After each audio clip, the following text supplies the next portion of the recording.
Good afternoon, everybody, and welcome to the Humphrey School of Public Affairs. I'm Laura Bloomberg. I'm the dean here, and I am truly delighted to see all of you, especially because it's lousy weather out there. I woke up this morning, and it was a gorgeous sunrise and blue sky, and then I was in a bunch of meetings and came out, and this happened. So thank you for coming through the wet and the rain to be here. Many of you know this, but not all of you. We are both a school of public affairs and a gathering space. So this auditorium is alive a lot with members of the community and our students and faculty and staff all together. And I love that about this school. So I'm especially glad to see all of you today coming together as, like I say, students and faculty and staff of the School of Public Affairs along with community partners, because topics like this are so important for us to grapple with together. And when we have our doors wide open to the whole community, you help us create a vibrant learning environment for our students, and that is so important. So this afternoon, we'll be hearing from the ambassador, as you know, who will be introduced in a moment. We'll be talking about Sweden, the European Union, the United States, opportunities and challenges for foreign policy and diplomacy. Before we get on with the program, though, I want to say something about how pleased I am that we're offering this program in collaboration with two really valued community partners, the American Swedish Institute and Global Minnesota. You will hear from both of the leaders of these two organizations in a moment. Carol Byrne from Global Minnesota will close us out, but I want to take this opportunity at the beginning of the program to say something about Carol, because many of you know that she has led Global Minnesota, this remarkable organization in this community who has opened the eyes and expanded the understanding of tens of thousands of people when it comes to issues of global policy and international affairs. And after 21 years of leading Global Minnesota, Carol Byrne has announced that her intention to step down. I think 21 years is, you can give her a little slack for stepping away from the job, but she will be leaving that position in January of 2019. And although we all hope that your successor is as full of energy and creativity as you are, you will be deeply missed. And I'd love to take this opportunity to just give you a round of applause.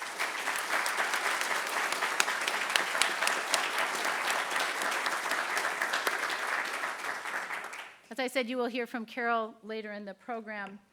We also are co-hosting this with the American Swedish Institute, and we have with us the president and CEO, who is also the honorary consul general of Sweden to Minnesota, Bruce Karsten, who will take the podium in a minute. But I want to just take this opportunity to say that of all of the kind of venerable institutions in this state or in this community, it's the American Swedish Institute that I might know the best for the longest period of time. My own grandfather was an adult immigrant from Sweden to the United States. And this is no joke. I knew more about Svensk-Garnesdag than the 4th of July when I was a kid, because there was one that got celebrated. And if you said Setten de Mai in our house, that was fighting words. My grandfather, and in recent years actually also my spouse, have pointed out that the mansion, the original site of ASI, now beautifully expanded, but that original site, was built with the wealth that came from running a Swedish language newspaper in this community.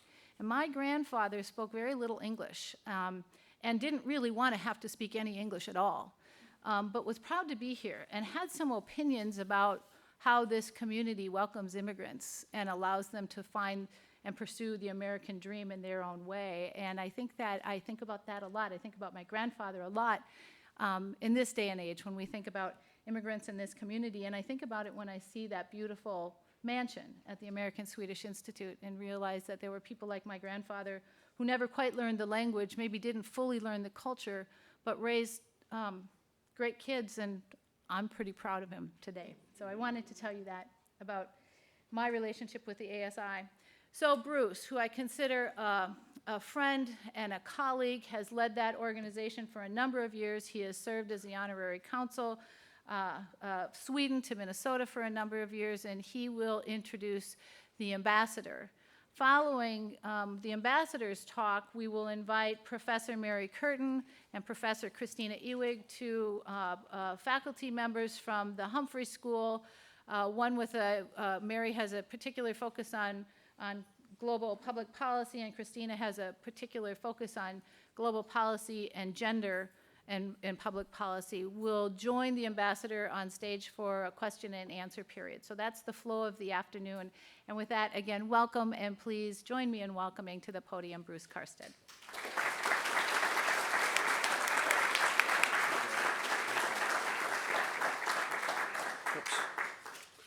Thank you, Laura. And good afternoon, everyone. It's a real pleasure to be here and to fight our way through the wind and rainstorm to be here. And so it's a real joy to have you join all of us in forming a remarkable audience gathered for this afternoon's talk and discussion with Ambassador Karin Olofsdotter. On behalf of the American Swedish Institute and the offices of the Consulate General of Sweden, I do want to thank the Humphrey School and Global Minnesota for their collaboration in today's event. My institution that I represent, ASI, has also always been focused upon being a gathering place that brings people together to share in conversations about topics and issues that arise at the intersection of Sweden and this region. I think this promises to be an important moment in nurturing our bilateral relationships, and I'm eager for this afternoon's conversation. In 2017, Sweden announced that it would be sending a woman to serve as ambassador to the United States for the first time. Yes. And thus, it's a great pleasure to welcome Her Excellency Karin Olofsdotter to Minneapolis at the beginning of her second year in this important post. Ambassador Olofsdotter has had a distinguished career since her entry into the Foreign Service in 1994 after graduating from Lund University. She's been Deputy Director General of Trade at the Ministry for Foreign Affairs, where her focus was on the EU internal market and the promotion of Sweden. She has served as her country's ambassador to Hungary and held positions in Swedish embassies in the United States and Russia, as well as in the mission of Sweden to NATO. She served as Chief of Staff to three consecutive Swedish foreign ministers, Laila Freivalds, Jan Eliasson, and Carl Bildt. She grew up in a small town in Halmstad, the daughter of small business owners, and became the first in her family to complete a university education. She is no stranger to America, having lived in the United States for some period of time in each of the last 4 decades. Her world travels as a young woman and in her diplomatic career have given her many interesting experiences, from her high school exchange student year in New Jersey to studying management at UCLA, to working for a half a year in New Zealand as a bartender, to meeting the Emperor of Japan and attending Boris Yeltsin's funeral.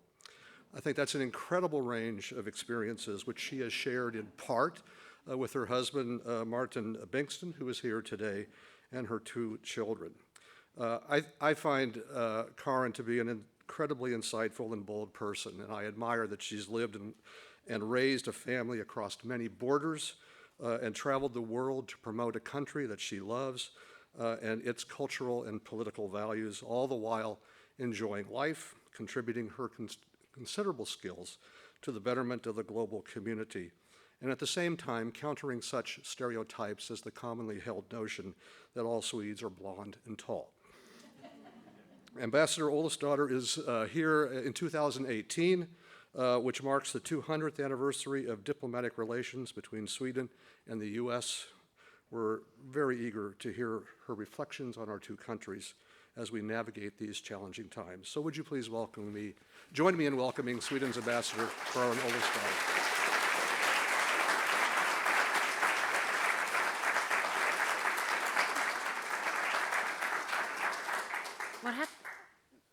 No, I'll put my papers here. Good afternoon, and thank you so much for coming out and being curious about Sweden and Swedish diplomacy. It's really a great honor for me to be here at the University of Minnesota and the Humphrey School of Public Affairs.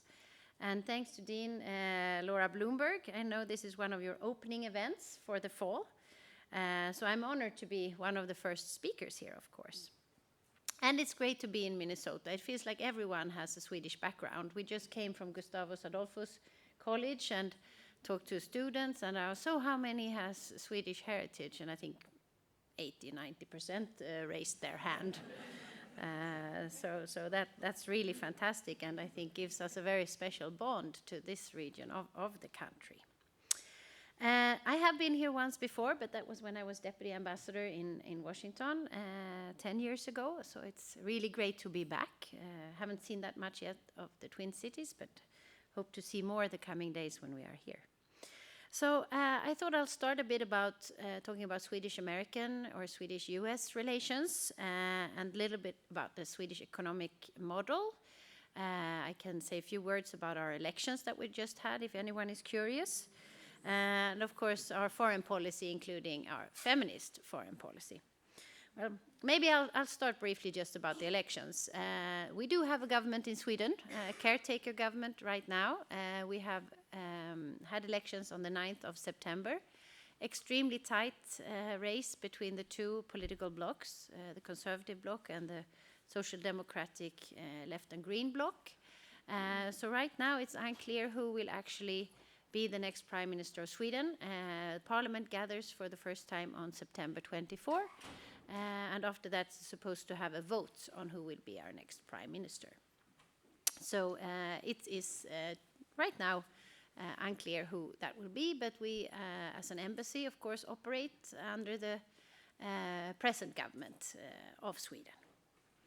So 2018 has been a very busy year in Swedish-US relations. The Swedish Prime Minister, Stefan Löfven, was here in April and had a bilateral conversation with President Donald Trump to mark 200 years of diplomatic relations. And it was a good conversation, and Donald Trump in the press conference noted that Sweden might be small, but it's very sharp. And of course we think he is quite correct in his view on Sweden. We have a very good story to tell here in the United States. We first stepped foot on American soil in 1638, if we don't count the Vikings. We don't know if that was a Swede or a Norwegian, or if Swedes or Norwegians even existed in those days. But anyway, we count 1638. As the first time, and that was during the colonial era. Sweden was one at its greatest at this time, and we of course wanted to have a settlement in the new world, as did many others. So we set sail towards Delaware on a ship, which you can actually visit, a replica, fantastic replica that is in Wilmington in Delaware. And we had a colony for 15 years, and then the Dutch beat us, and we kind of dispersed into the country. As I mentioned earlier, we celebrate 200 years of diplomatic relations. This comes out of when there was going to be peace negotiations between the United Kingdom and the United States in 1818. So the peace negotiations were planned to be held in Gothenburg in Sweden. I just learned this. I didn't know this before. So Gothenburg was the place for the negotiations, and the United States sent a diplomat, Jonathan Russell, to Stockholm. He hated it. I've read some of his dispatches back home, and he thought it was dreadful. It was cold. He was forced to speak and write in French in his contact with the court of Sweden. We had just had a new king to be, Jean-Baptiste Bernadotte, who was a French marshal, who we imported because we wanted to have good ties with Napoleon. So our American friend was very unhappy. And he was waiting there for Quincy Adams to arrive and another fellow negotiator. Then things got better on the continental Europe, and the peace negotiations were moved to Ghent in present-day Belgium. So I think our American friend was very happy to leave. He later on, after the negotiations was concluded and so, went back to the United States, where he lied about Quincy Adams and said that Quincy Adams had taken the British side in the negotiations, selling out American interests. He wrote this in the media at the time. He had also put forward some other lies regarding his fellow negotiators. So then he was, of course, Quincy Adams wrote back in the papers of the time, and there was even expression at the time to be John Russelled. That was when you were defamed in media. So I guess we can recognize that of how media operates today. So nothing is new under the sun. But I can assure you that since Jonathan Russell, we have had fantastic US diplomats in Sweden. We have very close relationship, and State Department has some of the best diplomats in the world, which we are very, very happy for. And today, about 4 million US residents are of Swedish descent. Most of them came to this region, of course, and all the time between 1860 and 1910. And there's an impressive number, about 500,000 people here in Minnesota who claim Swedish heritage. Of course, this is something that's very important for our cultural and political and other relationships. So I'm very happy that you sometimes seem to be even more Swedish than maybe a person like me. So at the core of the whole story between Sweden and the United States is of course also very strong economic ties. We were the first country in 1783 outside the revolutionary parties to sign a treaty of amity and commerce to recognize the United States as a sovereign republic. And also the Swedish naval forces were protecting the US trade ships in the beginning of the time of the United States. So we have a very long relationship. And today, we are actually the 15th largest investor in the United States. And as you can tell that we are 10 million people, we're not exactly the 15th largest country in the world. So we are really huge here. We employ directly about 365,000 Americans and indirectly about 1 million. So we are very important both for you and for us. This is our 4th most important market globally.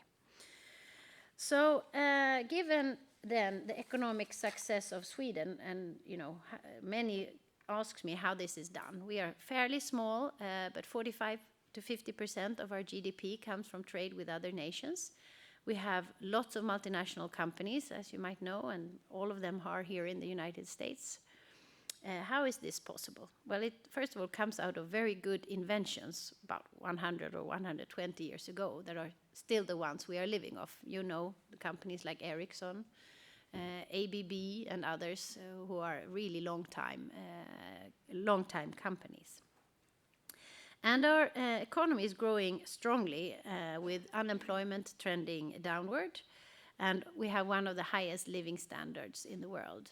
The United Nations just came out with a new survey which said that Sweden was the 7th best country to live in the world. Norway is number 1. And, well, we congratulate them on that, of course. So how have we managed then to achieve this high growth, even if we have a relatively even distribution of prosperity? And when it came to equality, Sweden was number 3 in the world, which we are, of course, very proud of. And this comes out of a model, the Nordic model that you've heard about, which rests on 3 pillars. We have a labor market that facilitates adjustment to change. So we are a highly unionized country, but the labor unions are very flexible and really see to both the workers and the country's best and operate very closely together with employers' organizations. We also have a universal and high-quality welfare. We have quite a high tax pressure. You as Americans would be shocked, I guess, when you realized how much I pay in taxes. But as long in Sweden, this model works because we trust. We put a lot of trust in our politicians. And as we do that and we perceive and feel that we get quality back for what we pay in taxes, there is support for this kind of model that we have. And even if, in an election, people are arguing if it should be, some parties want to lower taxes, some parties want to have higher taxes, we're talking 1% or 2% usually. It's in a US context, it's small adjustments to a system that we're talking about. So there's a general understanding and support for the model that we have. And that's not saying that this is perfect. There are things, of course, we need to improve as well. But on the whole, it's a model that serves us very well. And this combined then with an economic policy that promotes openness and stability. As I said, 45% of our GDP comes from trade with others. This together has created a quite stable and predictable business environment, and hence a good growth. I talked a bit about that we're a free trade nation. Free trade is basically existential for us, for our growth. With a population of 10 million, we have always looked abroad for new markets and new partners. Goes back to the Viking Age, I guess. And exports account, as I said, for almost half of our GDP. And imports are also, of course, extremely important. If you take a Volvo car, an XC90, it consists of about 10,000 parts, and I think the parts comes from about 60 to 70 different countries. So for us, protectionism is not a recipe for success. And Sweden is also a front runner in adopting new technologies and setting new consumer trends. Stockholm is a tech hub. And I've seen articles that Stockholm area and Silicon Valley are two of the most innovative areas in the world. So we are eager to try new things. We just talked about that at Gustavus Adolphus College, that basically our whole economy is now. We are a cashless economy, for instance. The banks in Sweden don't have any cash in them. We are, very, digitalized as a society, which also in a way makes us vulnerable. So if you want to hit Sweden, you shouldn't go for sending tanks over the border. It's cut our electricity. And I'm not joking. We would be basically in chaos in about a day or two's time because we don't have any money. And I can assure you I have not printed my bank statement. Maybe I should. Anyway, so we are a good example also that it's possible to combine economic growth with environmental sustainability. Sustainability and climate and environmental issues are very high on the agenda in Sweden. And we have broken the correlation between GDP and carbon dioxide emissions. So since the 70s, our economy has grown with about 60%, while we've cut our emissions by about 20%. And today, over 50% of our energy resources are renewables. We are very fortunate. We have water power and wind as well as nuclear, but we are also expanding on how we work with biofuels from our forests. And most of our waste these days are used to make energy. So there are now suburbs in Stockholm that are constructed where all the waste goes into the energy system of that same suburb. And we basically don't have any landfills any longer. And we actually even import garbage to burn and create energy. And by 2030, the aim is that our transport sector will be fossil-free. And the overarching goal is that Sweden will be fossil-free by 2050. Of course, we are a fairly small economy, as I said, with 10 million people, with a lot of very innovative companies. So setting these ambitious targets can maybe seem not serious, but we do believe that we have the possibility to push for innovation that will actually make this come true. And it's something that's high on the agenda of the electorate as well. Now, to turn to some words on foreign policy priorities. We live in quite turbulent times, and Sweden, like the US, is of course affected by developments in the world where the rules-based global order is under increased pressure, both from revisionist states, from populism, from terrorism, and the likes. And the conflict in the Middle East, with thousands leaving their countries to escape violence and death, has affected us quite a lot. So in 2015, we received around 160,000 asylum seekers, and that's a 2% increase of our population in 1 year. Of course, all of these people have not gotten asylum, but it was a huge influx of people coming mostly from Syria that came to our country, and we are now handling their asylum applications.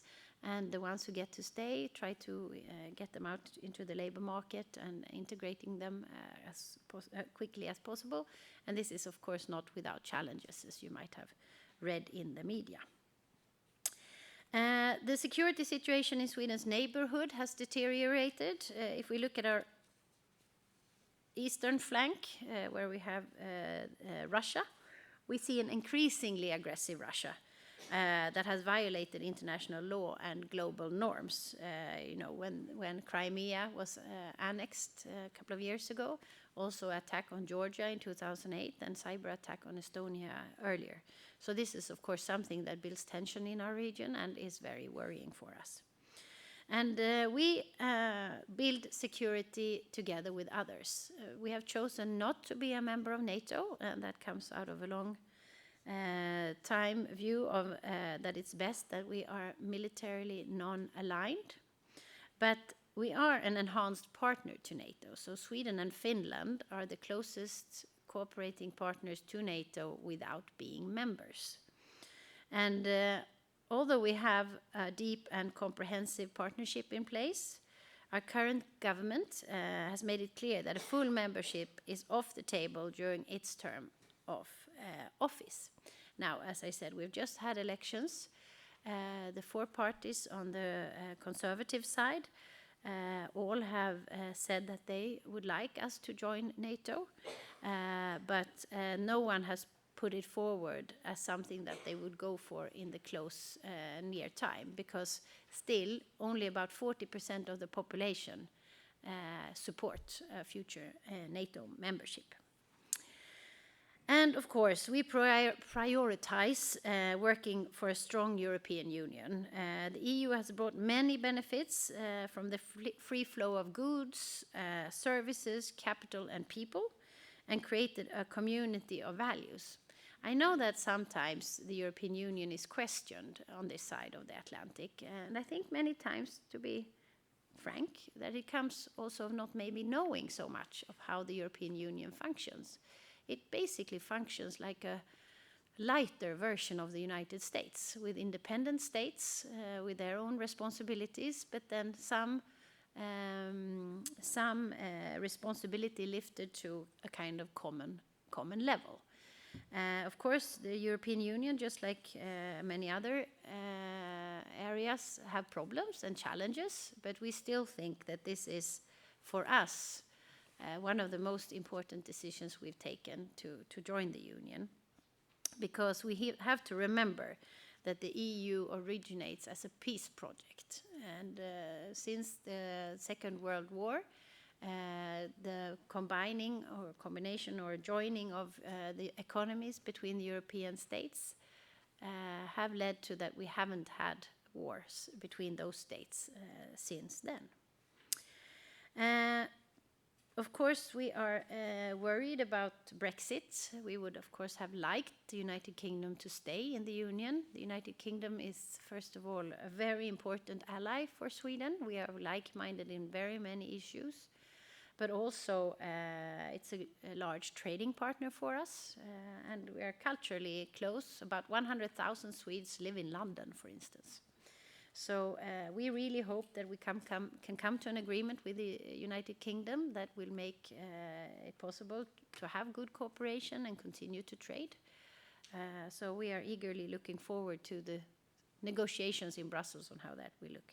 It's only half a year left, basically, till the United Kingdom leaves. It's a very short time, and still we don't really see a resolution to how the relationship will be in the future between the United Kingdom and the European Union. Well, as we are a fairly small country, we value a strong and well-functioning United States. That's, of course, also an organization that needs to be reformed. So we are glad for the work on the reform agenda that has been pushed by the United States. But we have to realize that this is an organization, we couldn't recreate it today the way we organized it originally. It's the organization we have for global peace and security. So we must be careful with it, and we must use it in a correct way. So right now, Sweden is, since January 2017, serving on the United Nations Security Council. It's a 2-year period you get as a non-permanent member. And we have been quite vocal in the Security Council, advocating for women's rights and the rule of law, etc. And for Sweden, as I said initially, a close relationship with the United States is basically existential. You are extremely important for us when it comes to peace and security in Europe. You're also one of our biggest trading partners. And Swedes, I think together with our Nordic friends, we're probably the countries that, first adhere to trends coming from the United States. Try your fashion, watch your movies, eat your food, and travel here. And so many of us come here as exchange students, go to college here, etc. So we really have a very strong relationship with you. And the transatlantic link, I think, or we believe, is maybe more important than ever when it comes to navigating the various challenges and increasingly complex world that we see ahead of us. So we really hope that the United States can continue a strong cooperation with the European Union. And we have together, the EU and the US, the largest bilateral trade and investment relationship, and enjoy the most integrated economic relationship in the world. It's easy to forget. We usually talk about China, but of course the 500 million people of Europe and then the United States form a formidable trade area which share values on democracy, human rights, etc. So we are extremely important for each other. So against this background, we have also found that the development of US trade policy worrying. We absolutely do not support a protectionist agenda. We've been vocal about this in Washington from the government in Stockholm, because as I've described our economic outlook, protectionism would really hurt us, and we don't think it's possible to turn the wheels backwards and go for a globalized, integrated economy to an economy where we are more separated. We will all lose on that. So a strong, rule-based and predictable multilateral trading system is really a precondition for both jobs and growth. So Swedish companies, as I told you about, are generally doing very well on the US market. Currently, some of them are expressing concerns, also to us, regarding the US trade policy. And for instance, the steel and aluminum tariffs that have been imposed on the European Union, they hurt us. Even more detrimental would be if there are tariffs on cars. That would be really bad. But we are really hoping that the deliberations that are now ongoing between the Commission and the trade representatives in Washington will bear fruit, and that we will come to a conclusion and agreement that will be beneficial for both of us. So we were almost there. We were on our way for the transatlantic trade and investment partnership, TTIP. I don't think we can realize that whole agreement, but parts of it can be used probably to advance a trade agenda. So I really hope we can conclude on that. Anyway, I was also asked to say a few words on Sweden's feminist foreign policy. In 2014, when the present government was elected, it decided that it would be the first feminist government in the world. So the feminist foreign policy stems out of a policy where we, in all policy areas, put on our gender glasses. So no legislation is written or produced without a gender analysis.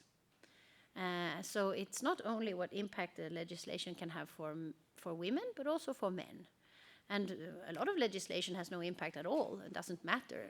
Gender issues don't matter there. But when they are, and I think our experience in the government office is that surprisingly there are actually more gender related issues to legislation than we actually think. So this is a conscious mindset to really try to do better when it comes to equality in Sweden. We are already, as I said, one of the most equal countries in the world, but there's nothing that can't become even better. So this is a conscious policy. So then the feminist foreign policy comes out of an ambition to implement, as I said, gender policies and perspective in all analysis. So when it comes to foreign policy, we focus on 3 R's. So it's rights, representation, and resources for women and girls. This is something which we work in both when it comes to our place in the Security Council to advance women's issues in all resolutions taken by the Security Council. In our development cooperation, we work a lot with trying to advance the economic power of women, and also sexual and reproductive health is, of course, paramount in this. We have also realized that it's really important to involve men and boys, and men and boys are key agents for change.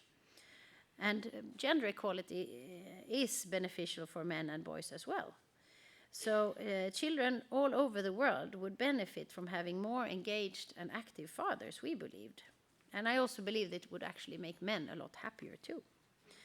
So gender equality is also smart economics, both domestically and internationally. And a recent OECD report shows that improvements in gender equality have contributed considerably to the economic growth of the Nordic countries. Increases in the female employment alone is estimated to increase our annual growth by 10 to 20%. In Sweden, we have a labor participation of women at around 80%, so that's quite high. This number that 80% of Swedish women participate in the labor market is the highest number ever recorded in the EU. And a contributing factor to this is that we have, through our welfare system, affordable care, childcare, and also very generous parental leave, so that parents can stay home with their child till they're about 18 months, and then go back to their jobs and put their child in very good childcare. And that ties back to what I started talking about, that we have a generous welfare state, we pay a lot of taxes, but we also trust, in general, the institutions we have. So we trust the daycare centers where our kids are, and so on.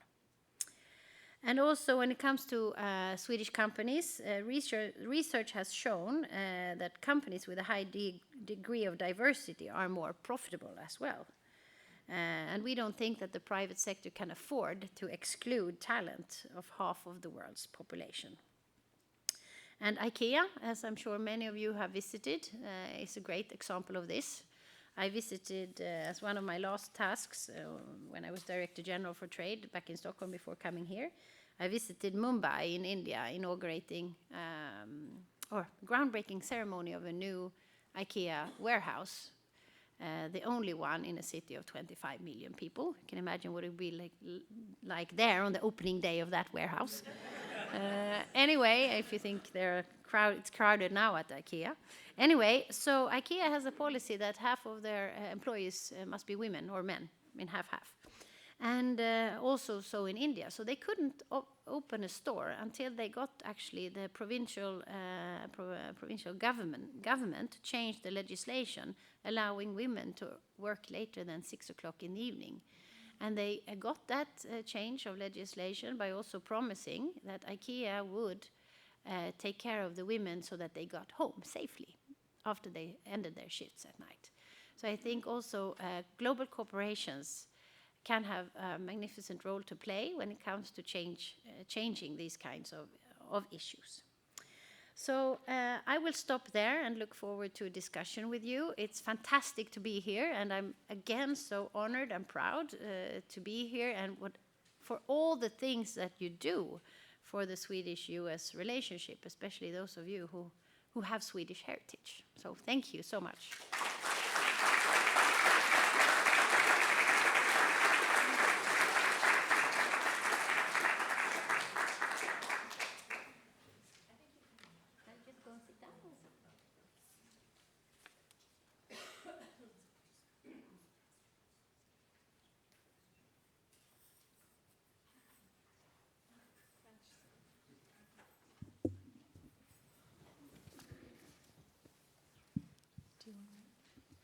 I'm Mary Curtin. I'm a diplomat in residence here at the Humphrey School.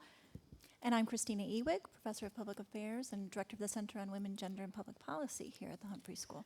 And so we're going to have a conversation that involves questions from you. I know that some of you have already written out some questions, and we have people who I think will continue to circulate. If you have a card and would like to hand it in, or if you think of something that you hadn't, you can kind of flag our staff and ask them for a card, and that will be brought up to us.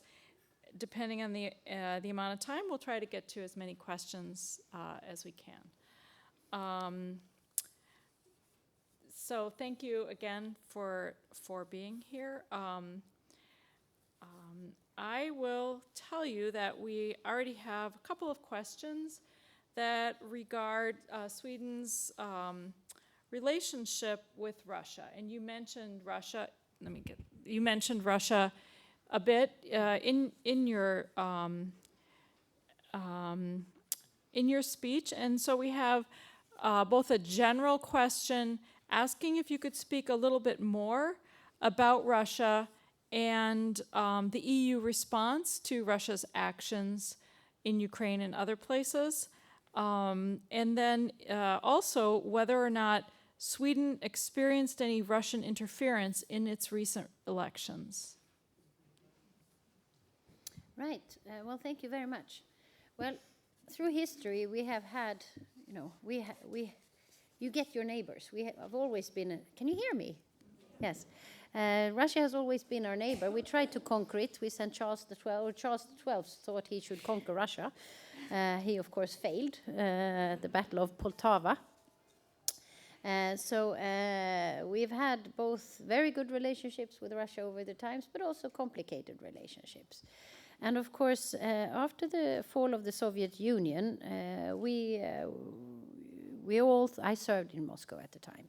We thought that Russia would change quicker than, I think we were naive, thinking that a big country like Russia that had a socialist or communist system for so long would change to becoming a market economy in very short time.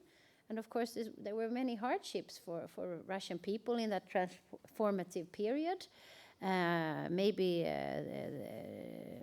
they thought that it went too fast, and maybe democracy wasn't really what it promised to be. So Putin is a very popular and strong leader, and very well respected and popular in Moscow, in Russia. So that's the first thing we have to deal with. Second of all, as I said, how they have broken international law and actually, annexed part of another country is, of course, absolutely not acceptable. And of course, we also worry about how that would play into our own region. We don't think that we will be attacked by Russia, but it creates tensions in our region. And I think this is one of the reasons that we are, increasing our defense spending, getting new capabilities. We have just decided to buy a Patriot missile defense system from the United States. We are investing in submarines, etc., etc. So, of course, this plays into how we have to look at our vicinity and how we prepare ourselves and so on. Of course, this is not a situation we would like to have. We really love and respect the Russian people. We have 400 companies operating in Russia. We have a very close relationship, but we don't support the policies of the government in Russia when it comes to the near abroad. And that, of course, worries us. And when it comes to measures, as I said, we support the US in its sanctions policy on Russia, as well as the sanctions coming out of the European Union. And it's very important that the European Union and the United States stays united when it comes to dealing with Russia. Was there another part there of was that question? A question about whether there had been interference in interference. your elections. No, not directly, but of course indirectly on social media we have seen it. So I have a number of questions here that relate to the recent Swedish elections, and if you could elaborate on what effect the large win of the right-wing Swedish Democrats in the recent elections will have in terms of a potential change in Swedish policy, whether in gender equality policies at the national level, the feminist foreign policy that you mentioned, or commitment to reduction of carbon emissions, a number of different things that have been part of the last government, but would seem uncertain in the forthcoming government. Well, first of all, there's no political party in Sweden. Well, it could be possible to rule alone, but that would be a very small government. So most likely we will continue to have coalition governments. And there are two. I mean, one group that has put forward itself as they think they should have the right to be the government. That's the Conservative Alliance, with the Moderate Party, the Liberal Party, the Centre Party, and the Christian Democrats. And on the other side of the aisle, you have the Social Democrats together with the Green Party, and then with support of the Left Party from Parliament. The Left Party has still never been in government to this day, but they got higher numbers in the election. But the Social Democrats, the Left Party, and the Green Party got 143 mandates to Parliament. We have 349 in total. And the Conservative Alliance got 142. So there's one mandate in between. So the big debate in Sweden now is who should form government. The Social Democrats have also said that they are prepared to reach across the aisle to form a government across, with some of the parties on the right side of the right Conservative Alliance. But so far, none of them has accepted or taken that as something to go forward with. So today it's highly unclear how this will play out. And none of them have said that they would like to form government with the Sweden Democrats. But of course, the Sweden Democrats hold 62 of the 349 places in Parliament. So of course they are influential. And most legislation is carried out in debates in different parliamentary committees and so on, where of course all parties are represented. And so for any government, because no government will be over 50%, as it seems right now, they will all have to trade with each other across the party lines. So, of course, given that the Sweden Democrats are so large, they will also have influence. I don't think it will really, because the other parties, the other 8 parties, are quite united in their view of equality. And also when it comes to the question of emissions, there are some varieties of it, but the Sweden Democrats, for instance, had a suggestion of lowering the tax for gas, and no other party has that.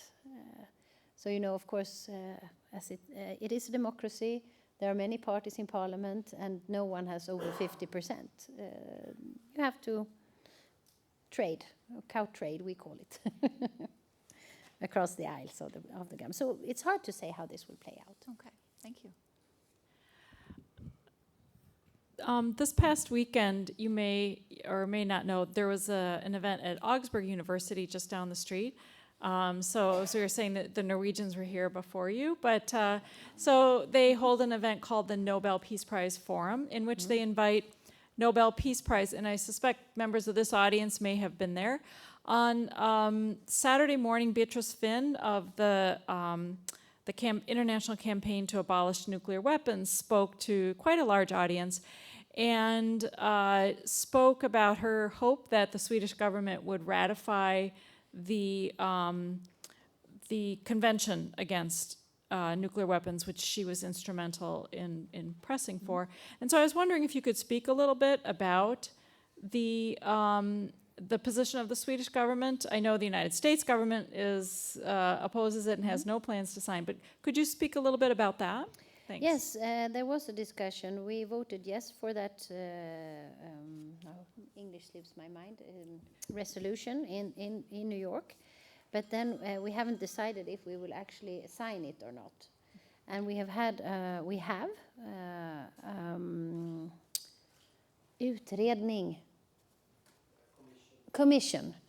a commission that will deliver its suggestion in October.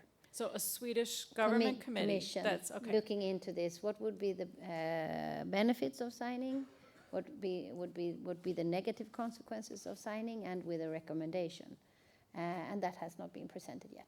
Okay. And so has there been debate or anything within the parliament about it, or are you waiting for No, that? they are waiting for the They're commission. waiting for that. Yes. Okay, great. Well, Thank you. last year, when the government said that it was positive and voted yes, then there was a debate. But now, as we have this commission, it's been quiet till the commission presents its findings.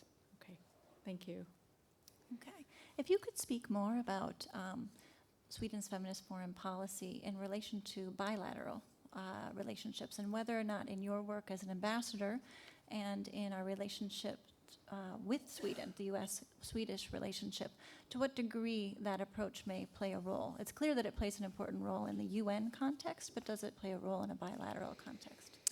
Yes, it does. At the embassy, I don't know how many of you have been there, but we have a fantastic building in Georgetown in Washington with an event center in it, very much like the ASI, where we put on a lot of exhibits and public discussions and so on. A lot of our work there on our both exhibits but also discussions focus on feminist issues and the role of women in various fora and when it comes to art and politics and so on. So we use that as a platform for those talks. Then we also collaborate with various think tanks in Washington on this. And we are often asked to speak about it because there's so much curiosity about our foreign policy.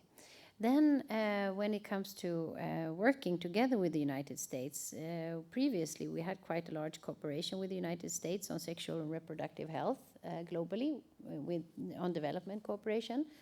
We have less so now, given that this administration has a changed policy on that. So we try to continue to do our work, but it's harder, especially in Africa, when the United States is pulling back on those issues. You mentioned a little bit about how Swedes support the idea of paying taxes for then what they get in return. And that seemed to have prompted a few questions for a little more discussion about how that works, including just a little more description of what percentage of income do Swedes pay in taxes, and then a little more about the social policies that you get in return, such as whether or not post-secondary education is free, and how the healthcare system works, especially for the elderly, and whether or not you would see the United States ever moving toward that model, or whether you've seen any support in the United States about that. But obviously a fair amount of curiosity about how that actually works. Yeah, great questions. Do you have all day? No. Yeah. No, but I'll try to explain how it works. So let's say you earn, I just take a figure. Let's say you earn 10,000 of a currency. So the first 30%, up to a certain level, let's say up to 5,000, which is like a lower middle class income, you pay 32% in taxes. Then, for what's above, then let's say you earn 10,000, and you pay 32% up to 5,000. So for everything above 5,000 up to 10,000, you pay, is it 60? 50, maximum 57. So you have a combination. So most people actually pay 32% or 32% in taxes. But those of us who have a higher income pay 57% on whatever is on top of those, that sum. Is this understandable?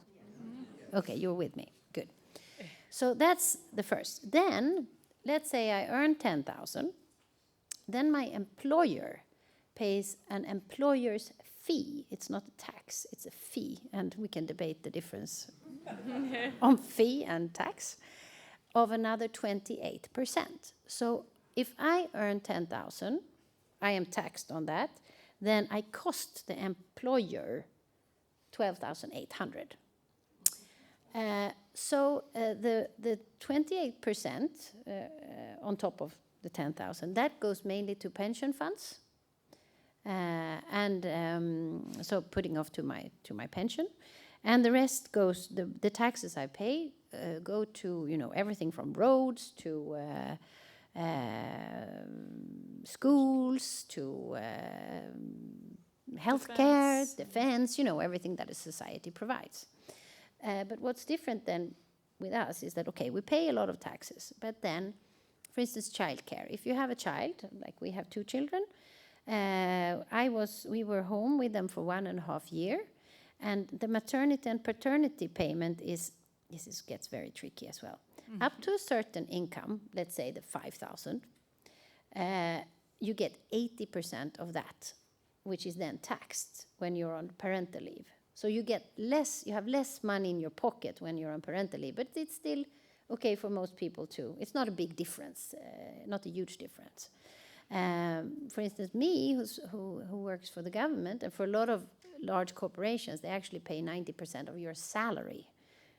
So in the Swedish Ministry for Foreign Affairs and government offices, usually women take 1 year of maternity leave, and the father takes, if a man works in the ministry or a government office, takes half a year, because you don't lose an income.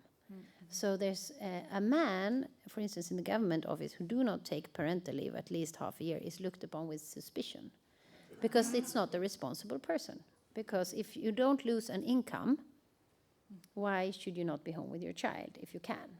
That's great. But this is not as widespread. I mean, in the government offices it's widespread, but it's only 24% of men who take longer parental leave than, I think, a month or 2. And also, so this is, you know, this parental leave. So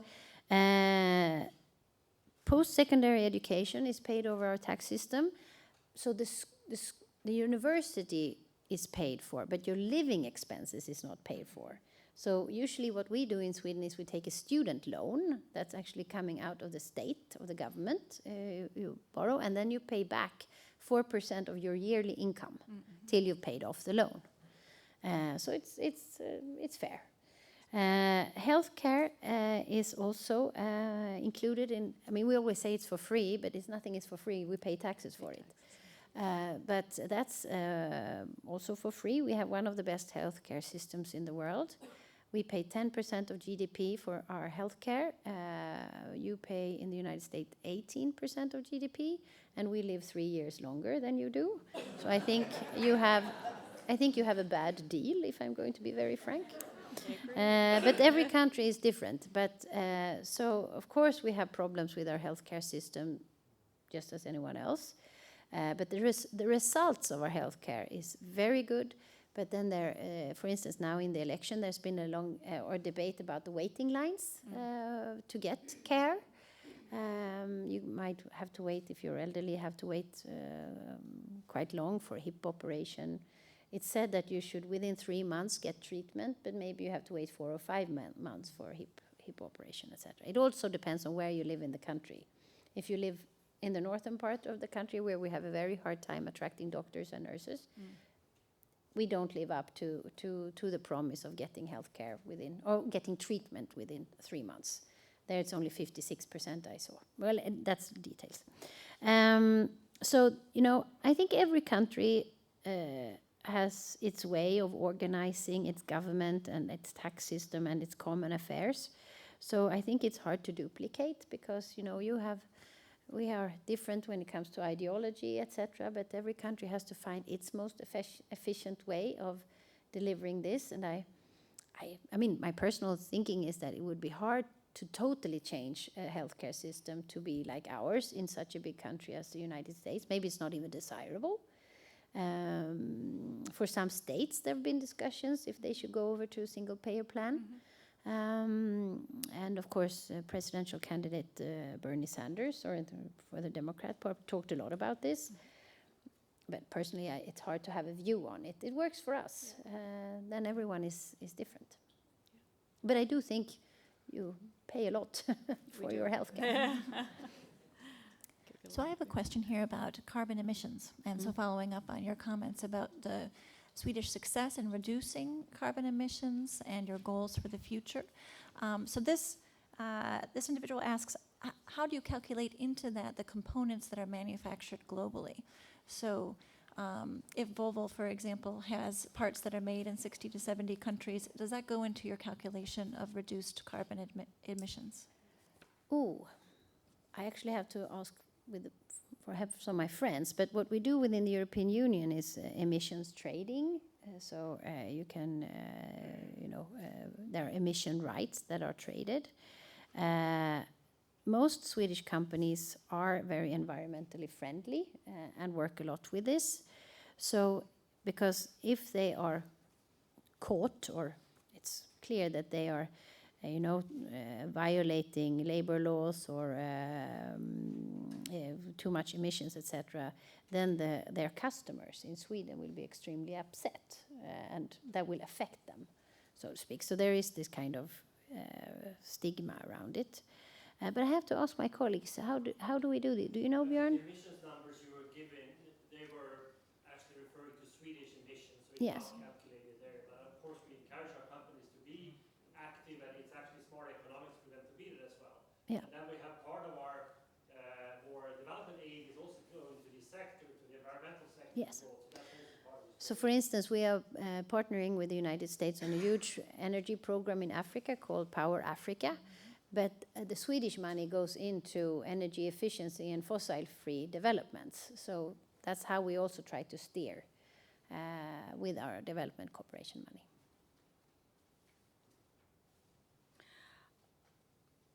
Could you expand a little bit on the whole question of anti-immigrant sentiment, not just in Sweden, but you were in Hungary before coming to the United States, and this is an issue that impacted the elections in Sweden, that has impacted politics in Hungary, where you were before, and is a question within the EU also about the handling of refugees and migration within the EU. Could you, talk a little bit more about it, both in terms of the EU, but also what you've sort of witnessed and experienced in Hungary and recently? Well, first talking about Sweden, we have since long time our general policy, and I think the general mode of the Swedish population is to be open to accepting refugees into our country. We are one of the, have the highest living standards in the world. If we can't help, who then can? So it's something we feel very strongly about.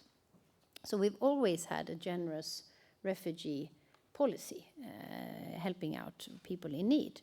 We've also had quite large groups of people from other countries coming to our country. For instance, 1956, Hungarians who fled, of course. We've had, with the coup in Chile, we had lots of people from Chile coming. The war in the Balkans, huge numbers of ex-Yugoslavians coming in the 90s. A lot of people from Iraq, etc., etc. So over time, we have been very generous and open, and integration of these groups have worked very well to a large extent. Then, of course, given that there is a war in Syria and people are fleeing for their lives, it's extremely dangerous to stay there. And the government of Sweden in 2015 said that Syrians who came to Sweden when they sought asylum, and if they were granted asylum, would have permanent residency in Sweden. So of course this made us very popular among these people. I mean, who wouldn't go for that if you were leaving your own country? So the largest group that came then were people from Syria, but also from many other countries. They were not granted permanent residency, but seeking only the asylum. Syrians. Only the Syrians. So of course this put a big strain on our society in 2015 to find housing, just ramping up our migration authority to handle all these applications of asylum and making them, you have to be very thorough so that they respect international law and our own legal system, etc., etc. It's hard to verify where people are, all this. It's very complicated. It takes time. So the asylum process became quite long. People had to wait for about 2 years before they were through the asylum process. And in those days, you were, for instance, weren't allowed to study. We didn't give them Swedish education during that time. Now that has changed. And of course, very many communities, smaller communities in Sweden, where you maybe haven't had so many immigrants before, all of a sudden there were quite a few of them. And of course, this changed the pattern of the place where you were. I remember my own mother. She's very open and has traveled a lot, but of course I heard her one day say, "Oh, I meet so many Syrian people in the store. They are actually very nice," because there was this kind of fear of the other, which is normal in such a situation. I think, especially when there are so many people coming at once. So of course the huge influx of immigration. Plus, I think we are living in kind of transformative times. We are living in a technological shift that creates a lot of uncertainty among people. I read somewhere that 1/5 of the US population works with logistics of some sort.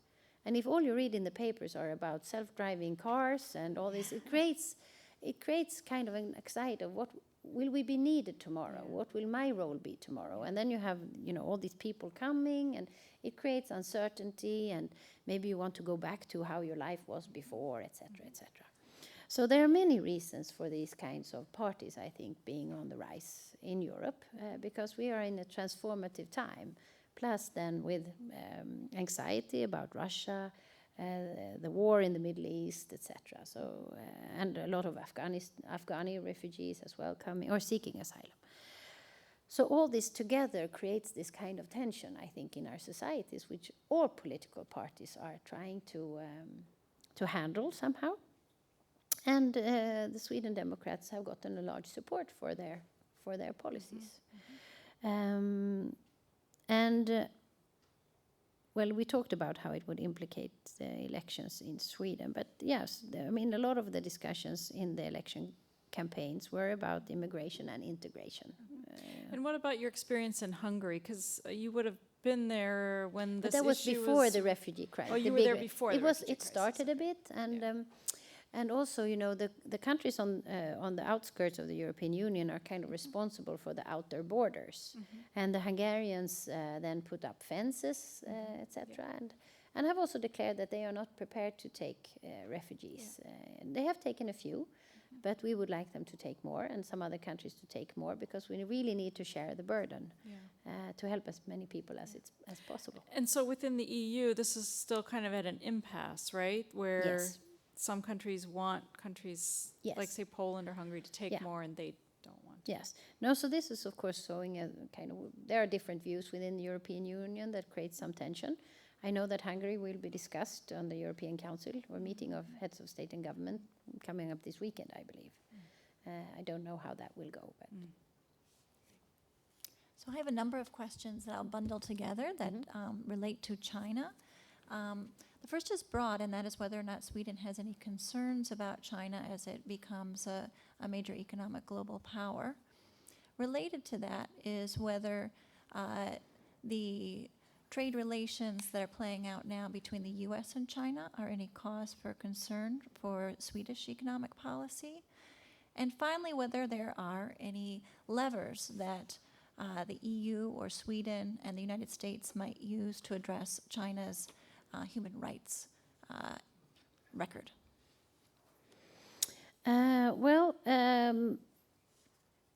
Concern of economic power. There are 1.4 billion people living in China, and they, of course, have every right, as we have, to have a prosperous economic future and growth. It's not strange. Sometimes it feels like we are, when we talk about China, that, it might be the largest economic power in the world. Yes, it's by far the largest country. So, of course, that is not strange. But of course, we believe, as I told you when I spoke earlier, that we really believe in the value of international law and following the principles that we've all adhered to by joining the WTO and other trading organizations. So we expect China to do the same. So that's very important. And of course, China is, has great large companies, but it comes out of a state-run economy, which, if you look at the steel industry, have been dumping steel on both the European market and the US market. And that's not acceptable to us. So as a European Union, we are trying to take measures to curb that, to protect protect our own steel industry towards this, because we don't feel that it's a level playing field, given that they are not operating out of a market economy in their own country. And when it comes to trade relations between the United States and China, that has effects on Swedish companies, particularly for the ones operating in the United States.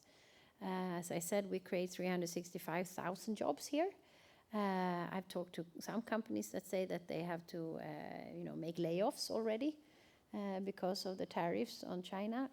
They have lots of goods that they import from China, or spare parts, or what have you, which also, of course, creates a tougher economic situation for them. And levers to use on China on human rights, of course, it's important that our politicians are frank with the Chinese leadership and that they are called upon when human rights are violated, just like everyone else. But it's not easy. I have someone who would like you to talk on a little more personal level about how being a woman has shaped how you work as a diplomat in what has traditionally been a very male-dominated field. Lots of lipstick. No, this maybe sounds silly or super, but I don't think about myself as a woman. Of course, I am a woman. But in my job, I don't think about that so much, actually. I really see myself as a diplomat. I don't think about my sex first. So it's never been something that's been very conscious in me. My parents always brought me up in a way that, I don't have any brothers and sisters, it's only me, so of course I've been the center of attention for my parents, but they've always encouraged me to try different things and so on. So it's not really something that I've been conscious about. And also during my career, if there are male stereotypes or so, I worked in Russia, I worked with military affairs, security policy, etc. And somehow maybe it's advantageous to be a bit different. Mm-hmm. I mean, in those fields, usually it's only men, or mostly men who work. Mm-hmm. And then when you come as a woman, you stick out in a crowd. So that's positive, but and you just have to be serious in your work. So to me, it's always been an advantage. I think for me, it's been an advantage, I think, actually. But it's not something that I earlier have thought so much about, not until I was, given this position as the first woman. And I usually I don't get uncomfortable with talking about it, but it's not something that I don't say that myself, because I think it shouldn't be anything strange with me being a woman and being an ambassador to the United States. And then, Christina, if you have one final question, Sure. Then we'll... There were two questions that I had that were related, and that might be a nice way to close. One is the relationship of the Swedish embassy to Swedish Americans and what kind of role it plays. And the other that's related is there a relationship between Swedish academic work and the University of Minnesota? Ooh. Well, relationship between our embassy and Swedish Americans, I think is very strong. Of course, most Swedish Americans don't live in Washington. Right. Maybe it wasn't the place where people settled. It was a swamp back then, not so great for agriculture or wood chopping or fishing. Maybe fishing actually, but not the other ones. So what we do is try to, through our outreach program, reach as many as possible. And Linda is here, our cultural counselor, and she works constantly together with institutions like ASI, our consulates around Washington or the United States, art institutions, etc., to get art and culture and music and what have you as much as we can out in the United States. And of course, we hope that more people than just those with Swedish heritage will be interested. But we also have meetings with the Swedish cultural organizations. In Washington, there's a Swedish Cultural Union, for instance, that we meet with quite regularly. And then there's also the Swedish American Chamber of Commerce. Maybe it's not so much heritage, but there are quite a few people there also with ancestry. So whenever we can, we try to take part in for instance, Valpurgis night with Swedish community in Washington. It's usually those with heritage and so on. So as much as we can. Unfortunately, we, as an embassy, we only have so much resources, and it is a big country. Mm-hmm. But we are glad for every invitation we get to these kind of events. And one shouldn't underestimate, the power of heritage and interest in our country through the roots, but also curiosity then on what Sweden is today. And I actually don't know how we cooperate with the University of Minnesota. I'm really ashamed. Do you know? There's some med school research partnerships. Mm-hmm. There are some Law school partnership. Law school partnership, that's great. The embassy supports the Swedish language programs throughout the United States by bringing teachers of Swedish Yes. together in annual conferences, and then a variety of different academic exchange programs. I am really embarrassed. I should have known all this. Now I know, yes. Well, thank you so much for all the really great questions.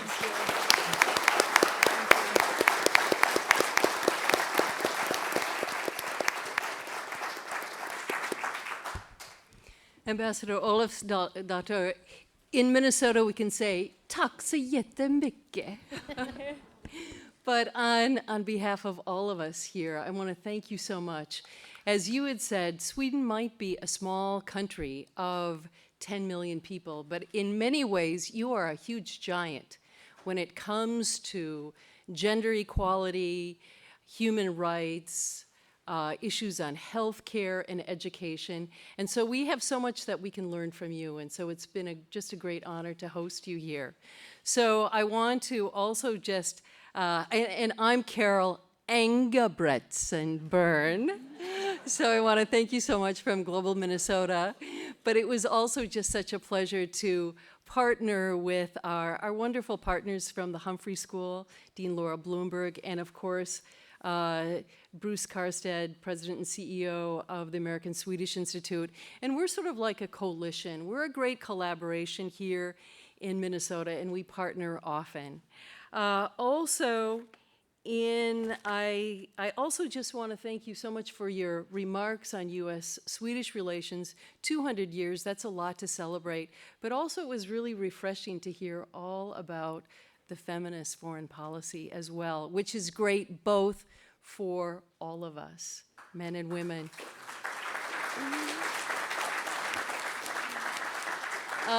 And now we do have, and I'll give this to you in a moment, to show our appreciation, we have a gift, and it's a handcrafted lidded jar commissioned from a Minneapolis artist and University of Minnesota alumna, Jess Hirsch. And Jess, are you here? Oh, I'm so sad about that because she went off to Sweden and she learned all about woodworking from a Swedish artist, Stefan Norgard. So this is small and elegant, and it's an empty vessel, but in many ways we want it to be very symbolic. And it holds space for potential, and it represents promise. Thank you. And so that's where we're very pleased to present this to you. But now, I'm sure that you still have lots of questions and you want to have a lot of discussion, and we've got some great refreshments, kind of like a fika out there, right? And so I want to please invite all of you to please join us out in the Mondale Commons. So thank you again all for coming, and we look forward to seeing you next time.